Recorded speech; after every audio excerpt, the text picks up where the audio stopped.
这是2021年日本小笠原群岛火山喷发之后漂浮在海上的这个浮石，在北海岸、台湾北海岸的地方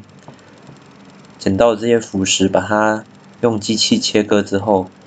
然后把它的表面稍微磨平，再用放大镜所看到的影像，现在的倍率大约是60倍。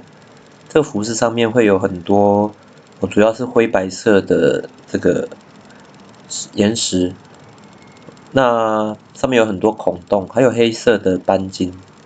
那在显微镜底下呢，因为灰白色的部分看起来有很多，看起来像有点透明状的这种气泡的感觉。那个本身就很多孔洞，那气泡这些透明的感觉也是好像里面有很多空气在这里面。那这个黑色的斑晶的部分呢，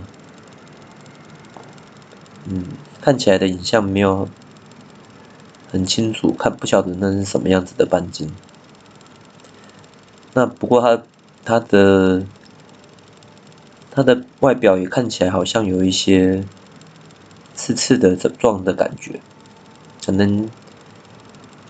也许也和这些它们快速冷却有关。那我们再把这个影像呢放大到250倍左右。那这250倍的影像，我们也是要调整一下焦距，可以看到不同的位置的表面，这是黑色斑晶的部分。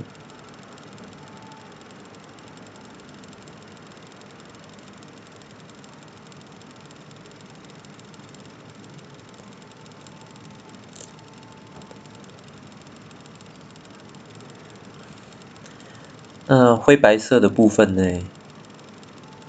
是长这个样子，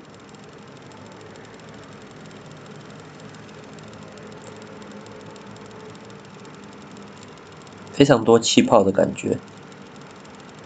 这应该就是让我们的浮石很容易浮在水上的原因。